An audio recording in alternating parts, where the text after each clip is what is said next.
எங்கள் பரலோக தேவனே, உமக்கு நாங்கள் நன்றி செலுத்துகிறோம். பாவை ஸ்தோத்திரிக்கிறோம். அன்பு தெய்வமே, ஆத்தும நேசரே, நேற்று இன்று என்று மாறாதவரே, உமக்கு நாங்கள் நன்றி செலுத்துகிறோம்ப்பா. ஆண்டவரே, வானத்திற்கும் பூமிக்கும் தேவனாகிய கர்த்தாவே, வானமுக்கு சிங்காசனம், பூமி உமக்கு பாதப்படி என்று வேதம் சொல்லுகிறதப்பா. உன் பாதப்படியில் அமர்ந்து உம்மை நோக்கி பார்க்கிற பாக்கியத்தை தேவரீர் தந்ததற்காக நன்றி செலுத்துகிறோம். இந்த நாளை எங்களுக்கு ஆசீர்வதிப்பீராக, எங்களோடு கூட தங்கியும் வழிநடத்தும். இயேசு கிறிஸ்துவின் நாமத்தில் ஜெபிக்கிறோம் பிதாவே, ஆமென். ஒரு பாடலை நாம் சேர்ந்து பாடுவோம். சில அடிகள். போற்றி துதிப்போம் என் தேவ தேவனை புதிய இதயமுடனே, நேற்றும் இன்றும் என்றும் மாற இயேசுவை நான் என்றும் பாடி துதிப்பேன். நேற்றும் இன்றும் என்றும் மாற இயேசுவை நான் என்றும் பாடி துதிப்பேன். இயேசுவின் நாமமே நாமமே என் ஆத்துமாவின் கீதமே கீதமே, என் இயேசுவை நான் என்றும் ஏத்தி மகிழ்ந்திடுவேன். என் இயேசுவை நான் என்றும் ஏத்தி மகிழ்ந்திடுவேன். கோர பயங்கரமான புயலில் கொடிய அலையின் மத்தியில் காக்கும் கரம் கொண்டு மாது சேர்த்தனைத்த அன்பை என்று பாடுவேன். காக்கும் கரம் கொண்டு மாது சேர்த்தனைத்த அன்பை என்று பாடுவேன். இயேசுவின் நாமமே நாமமே என் ஆத்துமாவின் கீதமே கீதமே, என் இயேசுவை நான் என்றும் ஏத்தி மகிழ்ந்திடுவேன். என் இயேசுவை நான் என்றும் ஏத்தி மகிழ்ந்திடுவேன். பூமி அகிலமும் சாட்சியாகவே புகழென்ற கட்டளைதான்.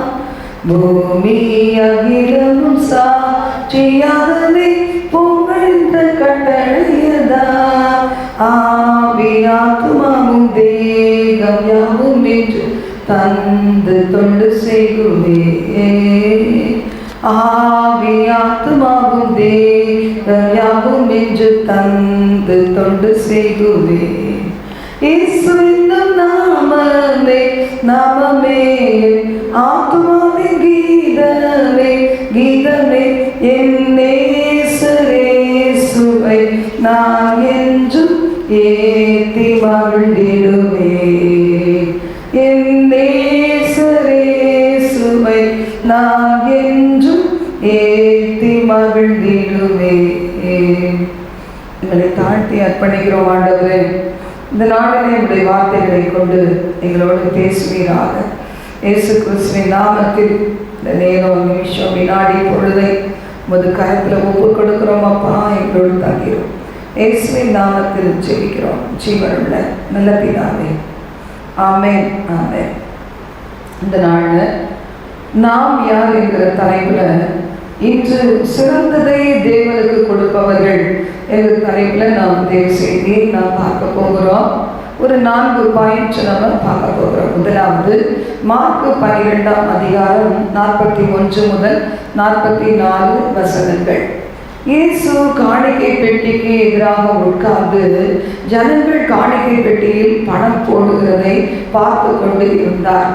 ஐஸ்வர்யவான்கள் அநேகர் அதிகமாய் போட்டார்கள். ஏழையான ஒரு விதவையும் வந்து ஒரு துட்டுக்கு சரியான 2 காசை போட்டாள். அப்பொழுது அவர் தம்முடைய சீஷரை அழைத்து, காணிக்கை பெட்டியில் பணம் போட்ட மற்ற எல்லாரையும் பார்க்கலும் இந்த ஏழை விதவை அதிகமாய் போட்டாள் என்று மெய்யாகவே உங்களுக்கு சொல்லுகிறேன். அவர்கள் எல்லாரும் தங்கள் பரிபூர்ணத்திலிருந்து எடுத்து போட்டார்கள். இவளோ தன் வறுமையிலிருந்து தன் ஜீவனத்துக்கு உண்டாயிருந்ததெல்லாம் போட்டு விட்டாள். இந்த பகுதியில் ஆண்டவராகிய இயேசு கிறிஸ்து மனுஷராய் நம்மை போல வாழ்ந்த நாட்களிலே தேவாலயத்திலே நடந்த காரியம் சொல்லப்பட்டிருக்கிறது. காணிக்கை பெட்டிக்கு எதிராக உட்கார்ந்து ஆண்டவராகிய இயேசு கிறிஸ்து காணிக்கை போடும் நபர்களை பார்த்து கொண்டு இருக்கும்போது அநேக ஐஸ்வர்யமானவர்கள் வருகிறாங்க. அவங்க தங்கள் பரிபூர்ணத்தில் இருந்து ஏதோ ஒன்றை எடுத்து தேவனுக்காக கொடுக்குறாங்க. ஆனால் இந்த ஏழை விதவையோ தன்கிட்ட உள்ள சின்ன பையை திறந்து அதில் இருக்கிற அமௌண்ட்டை எடுத்து அப்படியே முழுவதுமாக போட்டு விடுகிறாள். அதில் எவ்வளோ இருந்திருக்கும் என்பதுக்கு அவளுக்கு தெரிந்திருக்காது. அப்படியே எடுத்து அவர் அதை காணிக்கை பெட்டியிலே போடும்போது ஆண்டவராகிய கர்த்தர் சொன்னார், இவள் அதிகமாய் போட்டாள் மற்ற எல்லாரையும் காட்டிலும். இன்னைக்கு யோசித்து பாருங்க, நம்முடைய வாழ்க்கையில கூட நம்ம நினைத்து பார்ப்போம். சில நேரம் நமக்கு மாத்திரம் ஒரு நல்ல சூழ்நிலை இருந்தால் இவ்வளோ எழுதி பிரகாசித்திருக்கலாமே, அவர்களை போல இவர்களை போல நாம் இல்லையே என்று யோசித்திருக்கலாம். அதனால அநேக குழப்பங்கள், குடும்பங்களிலே சமாதானம் இல்லாத சூழ்நிலைகள் அநேகம் கண்டிருக்கலாம். ஒருவேளை நாம் ரொம்ப சோர்வுக்குள்ளாக இருக்கலாம். இந்த அதிகாலை பொழுதுல கர்த்தர் சொல்லுகிறார், பரிபூர்ணத்திலிருந்து எடுத்து கொடுத்த ஸ்திரீகள் புருஷர்களை விட தனக்கு உண்டான வறுமைக்கு நடுவில் இருந்ததெல்லாம் அப்படியே கர்த்தருக்கு கொடுத்து விட்ட அந்த ஸ்திரீயை நான் போற்றினேன் அல்லவா. அதே போல உனக்கு கொஞ்சம் பலன் தான், ஆனால் நீ மறுதளிக்கவில்லை. உனக்கு ஆதரவாக திரளான பிள்ளைகள் இல்லை, ஆனால் என்னை மறுதளிக்கவில்லை. ஒருவேளை உனக்காக ஜெபிக்க உன்னுடைய குடும்பத்தை சார்ந்தவர்கள் இன்னமும் நீ போகிற பாதையினுடைய கஷ்டங்களை அறியாதவர்களாக இருக்கலாம். ஆனாலும் நான் உன்னை புறக்கணிக்கவில்லை. நானே உனக்காக பிதாவின் வலது பாரசத்திலிருந்து வேண்டிக் கொள்கிறேன். உனக்காக நான் தூதர்களை கட்டளையிடுகிறேன், அவர்கள் உனக்காக கிரியை செய்வார்கள். இன்றைக்கு ஒருவேளை நாம் அந்த டிப்ரெஷனில் இருப்போமானா, கம்பேர் பண்ணி ஒத்திட்டு பார்த்து மனம் சோர்ந்து போன நிலைமையில் இருப்போமானா, ஆண்டவராகிய கர்த்தருடைய வார்த்தை சொல்கிறதே நாம் கேட்டிருக்கோமே, உற்சாகம் அடைவோம். கர்த்தர் நம்மையே அவர் புகழ்கிற தேவனாய், போற்றுகிற தேவனாய், நமக்கு ஆதரவாய் இருக்கிற தேவனாய் எழுந்திருந்தார். அதனால் இன்று உங்களுக்கு ஒரு நம்பிக்கை உண்டு. சிறந்ததை நாம் கொடுப்போம். அடுத்த வேளை சாப்பாட்டுக்கு என்ன என்பதை யோசிக்கவே இல்லை. அப்படியே கரங்களில் எடுத்து காணிக்கை பெட்டியை போட்டாங்க. அதுபோல இன்றும் நாம் உலக துக்கங்களை மறந்து, துன்பங்களை மறந்து, நமது வீடுகளிலே சில நேரங்களிலே காணப்படுகிற எதிர்மறையான சூழ்நிலைகளை மறந்து கர்த்தருக்காக அர்ப்பணித்து இந்த உபவாச நாட்களில் எவ்வளோ கிரையை செலுத்திட்டு ஒருவேளை நீங்கள் வந்திருக்கலாம். ஆண்டவர் உங்களுடைய நறுமுண்ட இருதை அதிலிருந்து புறப்பட்டு வந்த நற்கிரியை அதை அங்கீகரித்து உங்களை ஆசீர்வதிக்கிற தேவராக இருக்கிறார். அடுத்ததாக நாம் பார்க்கும்போது லூக்கா 10ஆம் அதிகாரம் 38 முதல் 42 இந்த இடத்துல நாம் பார்க்கிறோம். பின்பு அவர்கள் பிரயாணமாய் போகையில் அவர் ஒரு கிராமத்தில் பிரவேசித்தார். அங்கே மார்த்தாள் என்னும் பெயர் கொண்ட ஒரு ஸ்திரீ அவரை தன் வீட்டிலே ஏற்றுக்கொண்டார். இன்னைக்கு எத்தனை பேர் ஆண்டவராகிய இயேசுவை நாம் இருதய வீட்டிலே ஏற்றுக்கொண்டு இருக்கிறோம், நாம் வாழ்கிற இடங்களிலே ஏற்றுக்கொண்டு இருக்கிறோம். ஆண்டவராகிய இயேசு கிறிஸ்துவுக்கு மட்டும்தான் நம்ம இடம் கொடுத்திருக்கிறோமா? அல்லனா 10:1-11 எங்களிடம் ஆண்டவராகிய இயேசு கிறிஸ்துவுக்கு நாம் கொடுத்திருக்கிறோமா?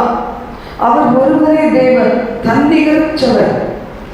33 கோடி தேவர்கள் தேவதைகள் என்று சொல்லப்படுகிற அநேகம் காரியங்கள் இருந்தால் கர்த்தர் ஒருவரே தேவன், அவரை நிகரற்றவர், அவரே வழி, அவரே சத்தியம், அவரே ஜீவன்.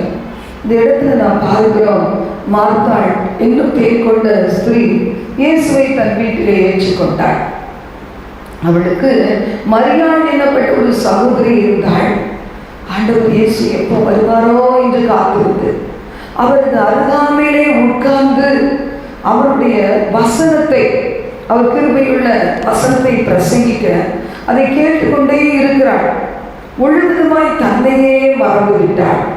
இன்றைக்கு எத்தனை பேர் அந்த லெவலில் நம்ம வருகிறோம்? தேவ சமூகத்தில் நம்மையே மறந்து விட்டு தேவனை துதிக்கிறோமா, ஆராதிக்கிறோமா? இன்று கர்த்தர் என்னோடு என்ன பேசுவாரோ என்று சொல்லி அவளோடு இருதை கதவை திறந்து வைத்து நாம் அமர்ந்திருக்கிறோமா? இந்த இடத்துல மார்த்தாள் பல வேலைகளை செய்கிறாள். அவள் ஒருவேளை இயேசு கிறிஸ்துவுக்காக அவர் வந்தாரே, அவருக்கு ஏதாவது சாப்பாடு செய்யலாம், இல்லை வீடுகள் குப்பையாக இருந்திருக்கலாம், அதை சரிப்படுத்தி இருக்கலாம். ஆனால் மரியாளோ எதை குறித்தும் கவலைப்படலை. அவள் ஆண்டவருடைய பாதத்திலே அமர்ந்து அவருடைய வார்த்தைகளை கூர்ந்து கவனித்து கொண்டு இருக்கிறாள். மார்த்தாளுக்கும் சலிப்பு, உலக காரியம், உலக கவலை அவளை அழுத்த அவள் சொல்லுகிறாள், ஆண்டவரே, இயேசுவே, உமக்கு கவலை இல்லையா? நான் தனியாக வேலை செய்கிறேனே, என்னை தனியாக தவிக்க விட்டு அவள் உம்முடைய பாதத்திலே அமர்ந்திருக்கிறாளே, நீராவது சொல்லக்கூடாதா என்று கேட்கும்போது ஆண்டவர் இயேசு என்ன சொல்லுகிறார்? மார்த்தாளே, மார்த்தாளே, நீ அநேக காரியங்களை குறித்து கவலைப்பட்டு கலங்குகிறாய். தேவையானது ஒன்றே. மரியாள் தன்னை விட்டு எடுப்படாத நல்ல பங்கை தெரிந்து கொண்டாள் என்று கர்த்தரின் இடத்தில் சொல்லுகிறத நாம் பார்க்கிறோம். இன்றைக்கு சிறந்ததை கொடுக்கிறோமா? எவ்வளோ வேலைகள் இருக்கலாம், ஆனால் அதை ஒதுக்கி வைத்து விட்டு பரிசுத்த ஆவியானவர் நம்மோடு இடைப்பட்டு நம்மை ஜெபிக்க சொல்லுகிற நேரத்தில் அவர் பாதத்துக்கு போகிறோமா? வேலைகளை நம்ம கொஞ்சம் ஒதுக்கி வைத்து விட்டு தேவ ஆலயத்திற்கு வருகிறோமா? உபவாச ஜெபங்களை நாம் கலந்து கொள்கிறோம். ஆனால் இதுக்கு பிறகு இருக்கிற நாட்கள், வாரத்தில் 2-3 நாட்கள் நம்ம கூடி வருவோம். அன்றைக்கு இதே உற்சாகம் நமக்குள் காணப்படுமா? ஒரு வேளை லிங்கில் நம்ம ஒரு நாளெல்லாம் எத்தனையோ லிங்கில் நம்ம கலந்து கொள்ளுகிறோம். அந்த நேரங்களில் முழு பிரதிஷ்டையோடு கூட அந்த இடத்துல உட்கார்ந்து நாம் அவரோடு நேரம் செலவழிக்கிறோமா? அல்லது மார்த்தாளை போல பற்பல வேலைகளை செய்து கொண்டே மரியாதை போலவும் நம்ம உட்கார்ந்து ஏதோ ஒரு வேலையை செய்து கொண்டே நாம் கர்த்தரை ஆராதிக்கிறோமா? நாம் யோசித்து பார்ப்போம். கர்த்தருக்கு சிறந்ததை கொடுப்போம், தேவன் ஆசீர்வதிப்பார். யோவான் 12ஆம் அதிகாரம் முதல் 8 வசனங்களிலே நாம் வாசிக்கும்போது, பஸ்கா பண்டிகை வர 6 நாளைக்கு முன்னே இயேசு தாம் மரணத்திலிருந்து எழுப்பின லாசரு இருந்த பெத்தானியாவுக்கு வந்தார். அங்கே ஒரு ராவிருந்து பண்ணினார்கள். மார்த்தாள் பணிவிடை செய்தாள், லாசரும் பந்தியில் இருந்தார். மரியாள் விலையேற பெற்ற களங்கமில்லாத நளதம் என்னும் தைலத்தில் ஒரு ராத்தல் கொண்டு வந்து அதை இயேசுவின் பாதங்களில் பூசி தலைமயிரால் அவருடைய பாதங்களை நனைத்து அந்த பாதத்தை துடைத்தாள். அந்த வீடு முழுவதும் தைலத்தின் பரிமளத்தினால் நிறைந்து இருந்தது என்று நாம் வாசிக்கிறோம். இந்த ஆண்டவராகிய இயேசு கிறிஸ்துவின் நாமம் ஊற்றுண்ட பரிமள தைலம் என்று நாம் பாடி மகிழ்கிறோம். நம் மூலமாக நாம் இருக்கிற கிராமமாக இருக்கலாம், பட்டணங்களாக இருக்கலாம், ஏதோ மாவட்ட மாநிலங்கள் பகுதிகளாக இருக்கலாம், அங்கே இருந்து நாம் தேவனை ஆராதிக்கிறது, துதிக்கிறது, அந்த இடத்துல இருக்கிற இருளை நீக்கி ஒரு வெளிச்சத்தை கொண்டு வந்து இருக்கிறதா? நமது வீடுகளிலே ஜெப சத்தம், பாடல் சத்தம், கர்த்தரை துதிக்கிற சத்தம் வருகிறதா? நமது வாழ்க்கையிலே இயேசு கிறிஸ்து பரிமள தைலமாக பரிமளித்து கொண்டு இருக்கிறாரா? வாசனை வீசிக்கொண்டு இருக்கிறாரா? அல்லது நமது கூடாரங்களிலே முறுமுறுப்பின் சத்தம், டிவியில் அநேக காரியங்களை போட்டு அங்கே ஃபைட் பண்ணால் அதே மாதிரி ஒரு சூழ்நிலை, இப்படி ஒவ்வொரு காரியங்களை நம்முடைய வீடுகளிலே பிறர் கேட்க நாம் நடந்து கொண்டு இருக்கிறோமா? நம்ம யோசித்து பாருங்கள். இந்த இடத்துல அந்த ஸ்திரீ மரியாள் களங்கமில்லாத தைலத்தை இயேசுவின் பாதத்திலே பூசி அவள் கண்ணீரால் அந்த பாதத்தை கழுவி தன் தலைமயிரால் துடைத்தாளே. தனக்கு சிறந்த தலைமயிர் என்று சொல்லும்போது அது மிகவும் சிறந்தது பெண்களுக்கு.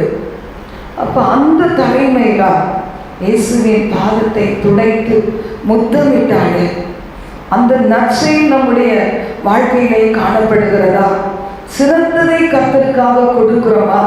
நமது வாழ்க்கையின் சிறந்த ஆரோக்கியமான நாட்களை கொடுக்கிறோமா? ஒரு வயது வரட்டினால் முடியாத போகிற நேரத்தில் நான் கர்த்தருக்கு ஒப்பு கொடுக்கிறேன் என்று நாம் சொல்லுகிறோமா? இன்று கர்த்தருக்காக செயல்பட வேண்டிய நேரம் எது என்று கர்த்தருடைய வார்த்தை சொல்லுகிறது. சிறந்ததை கொடுப்போம். அப்போ அந்த சிறந்ததை கொடுத்த அந்த மரியாதையை குறித்து அங்கே இருந்த அந்த யூதாஸ் சொல்கிறான், இவன் எதுக்கு இவ்வளவு வேஸ்ட் பண்ணுகிறான்? இந்த இதை விற்று கர்த்தருக்கு கொடுக்கலாமே. இன்றைக்கு அநேகர் அப்படிதான் சொல்லுவாங்க. தாங்களும் இடுக்கமான வாசல் வழியா பிரவேசிக்க மாட்டாங்க, பிரவேசிக்கிறவர்களையும் தடை செய்வாங்க. சில சகோதரர்கள் சகோதரிகளுடைய நல்ல அருமையான வாழ்க்கையை தடை செய்வாங்க. சில சகோதரர்கள் அதிகமாக ஆவிக்குரிய வாழ்க்கையில் வளர்வதை விரும்பாமல் தடை செய்வாங்க. ஊழியத்திற்கு தடையாக இருப்பாங்க, ஜெப வாழ்க்கைக்கு தடையாக இருப்பாங்க. தன்னை சிறு பிள்ளைகள் இந்த வயதிலேயே மிகவும் பக்தியாக இருக்கக்கூடாது என்று யோசிப்பாங்க. ஆனால் நாம் ஒருபோதும் தடை செய்யக்கூடாது. யூதாசுக்கு ஒரு நல்ல குணம் இல்லை. அவனுடைய குணம் அந்த பணப்பை மேலே இருந்தது. அந்த நோக்கம் பணம் தான் அவனுக்கு பிரதானம். அதனால இதை சிறந்ததாக கருத அவனுக்கு அந்த இஷ்டம் இல்லை. அதே மாதிரி மார்க் 15:42 முதல் 47 நம்ம வாசிக்கிறோம். ஓய்வு நாளுக்கு முந்தின நாள் ஆயத்த நாளாய் இருந்தபடினால் சாயங்காலமான போது கனம் பொருந்திய ஆலோசனைக்காரனும் அரிமத்தியா ஊரானும் தேவனுடைய ராஜ்யம் பெற காத்திருந்தவனுமாகி யோசேப்பு பிலாத்து கிட்ட வந்து சொல்றான், என் ஆண்டவர் இயேசுவின் சரீரத்தை கொடு. மற்றவங்க யாருமே செய்ய முடியாததை தைரியமாக இந்த யோசேப்பு செய்கிறார். அந்த நேரத்தில் பிலாத்து கேட்கிறாரு, இவ்வளவு சீக்கிரம் இயேசு கிறிஸ்து மரிச்சிட்டாரா என்று கேட்டு அதை நல்லா பரிசோதித்த பிறகு இயேசுவின் சரீரத்தை கொடுக்குறாங்க. அப்போ இந்த யோசிப்பு செய்வது என்ன வாசிக்க கேட்கலாம்.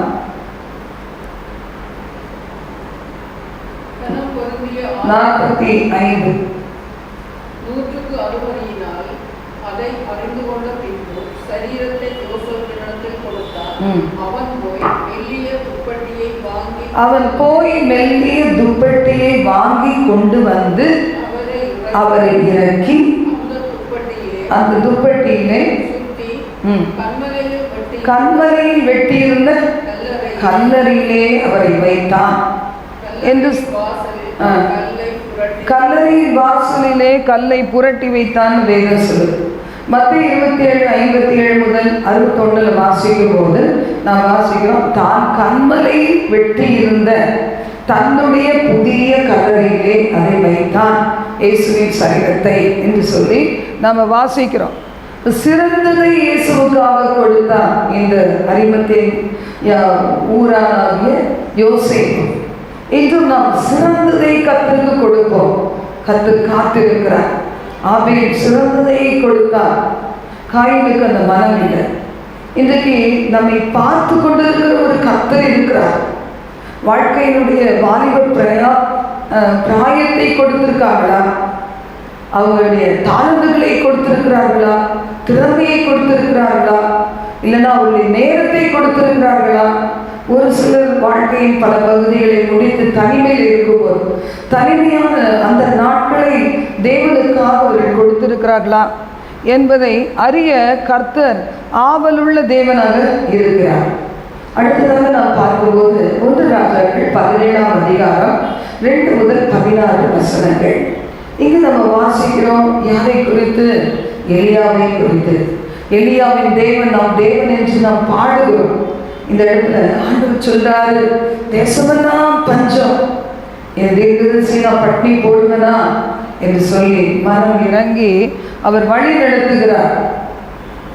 நாம் பார்க்கும்போது யோர்தானுக்கு நேராக இருக்கிற கேரித் ஆற்றண்டைக்கு நீ போ, ஒழித்து கொண்டு அந்த ஆற்றின் தண்ணீரை குடிப்பாய், அங்கே உன்னை போஷிக்க காகங்களுக்கு கட்டளையிடுவேன் என்றார்.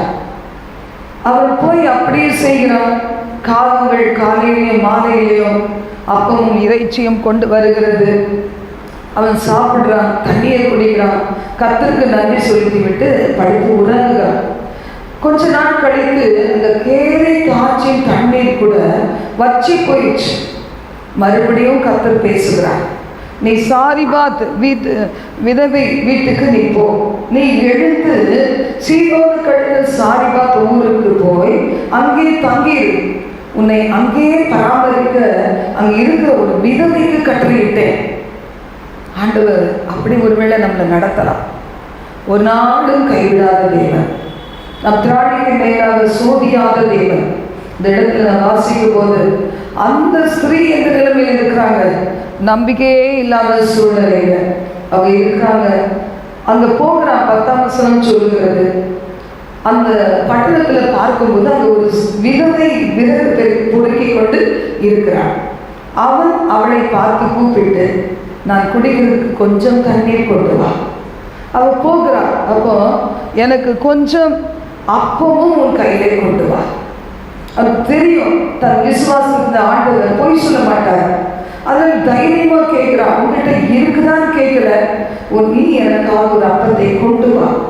அப்பா அவர் சொல்லுகிறான், என் வீட்டில் ஒரு பிடி மாவு, கொஞ்சோண்டு எண்ணெய், இதை தவிர ஒன்றுமே இல்லை அப்படின்னு சொல்லும்போது, அப்போ அந்த எலியா சொல்றது என்ன, பயப்படாதே, நீ போய் உன் வார்த்தையின் படியே இருக்கிற மாவு இருக்கிற எண்ணெயை வைத்து முதல் அடையை எனக்கு கொண்டு வா. அப்புறம் போய் உனக்காகவும் மகனுக்காகவும் நீ அடையை பண்ணி கொள்ளலாம், உனக்கு ஒரு குறைவும் வராது. வசனம் சொல்லுது, கர்த்தர் தேசத்தின் மேல் மழை கட்டளையிடும் நாள் மட்டும் பானையில் மா செலவழிந்து போவதும் இல்லை, கலசத்தில் எண்ணெய் குறைந்து போவதும் இல்லை அப்படின்னு சொல்ற. அப்ப அதே மாதிரி அவள் போய் செய்கிறான். உண்மையிலே அங்கே போய் திரும்பி பார்த்தா மாவு இருக்குது, எண்ணெய் இருக்குது. எவ்வளோ நாள் பிடிக்கும்? அந்த தேசத்தின் பஞ்சம் தீரும் மட்டும் சிறந்ததை அவள் கொடுத்ததுனால ஆண்டவர் அவளை சிறப்பாக வாழச் செய்தார். இன்றைக்கு கூட நாமும் கூட நமது வாழ்க்கையில சிறந்ததை கொடுப்போம். சிறந்ததெல்லாம் நமக்கு எடுத்து வைத்துக் கொண்டு, எப்படி சாபத்து ஈடானது கொண்டு வந்து ஒழிச்சு வச்சுக்கிட்டாங்களாம். எதெல்லாம் நல்லதோ அதை ஒழித்து வைத்தது நிமித்தமாக அவர்கள் டோட்டல் அந்த குரூப்புக்கே என்ன வந்தது, தோல்வி வந்தது. இப்போ நம்ம யோசுவாதிகாரத்தில் வாசிக்கிறோம். இன்றைக்கு தேவ சமூகத்தில் சிறந்ததை அவருக்கு கொடுப்போம். அவர் கன்னத்துக்கு உரியவர், துதிக்கு பாத்திரர், மகிமைக்கு பாத்திரர். இன்றைக்கு நான் உங்களுக்கு பிதாவானால் எனக்கு கொடுக்கக்கூடிய கனம் எங்கே அப்படின்னு ஆண்டவர் கேட்கிறார். கர்த்தருடைய ஆலயத்துக்கு போனாலும் வீட்டில் இருந்தாலும் சிறந்ததை தேவனுக்காக கொடுப்போம். கர்த்தர் நம்மை ஆசீர்வதிப்பார். நமக்காக இயங்குகிற ஒரு தேவன் இருக்கிறார். என் மகள் எனக்காக தனது தாளந்துகளை திறமையை கொடுத்து எனக்காக ஊழியம் செய்ய வரமாட்டாளா? எனக்காக சில ஆத்துமாக்களை என்னென்னைய கூட்டி சேர்க்க கருவியாக ஒப்பு கொடுக்க மாட்டாளா என்று ஆவலோடு காத்திருக்கிறார். நாம் எல்லாரும் கர்த்தருக்கு அர்ப்பணிப்போம், ஜெபிக்கலாம். எங்கள் பரலோக தேவனை நாங்கள் யார் என்பதை இன்று அறிந்து கொண்டோம். சிறந்ததையே கொடுக்க, சிறந்ததையே செய்ய, அடுத்தே சிறந்த காரியத்தை நாங்கள் தெரிந்து கொள்ள, யாருக்குமே வராத அந்த ஒரு தைரியத்தை கொடுத்து உமக்காக செயல்பட வைக்க ஆண்டவரே நீர் எங்களை வழிநடத்துவீராக.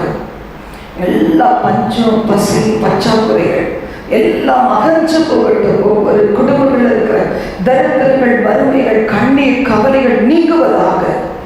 அப்பா, கிறிஸ்துவுக்குள் நாங்கள் சிறந்ததை உமக்கு செய்பவர்கள், உமக்காக சிறந்ததை கொடுப்பவர்கள் என்று அறிந்து கொண்டோம். எங்கள் ஒவ்வொருவரையும் ஆசீர்வதியும். வாசலை நாங்கள் அடைத்து விட்டு விடாதபடி உமது அழைப்புக்கு செவி கொடுக்க கிருபை தாரும், ஆசீர்வதியும். இயேசு கிறிஸ்துவின் நாமத்தில் ஜெபிக்கிறோம் பிதாவே, ஆமென்.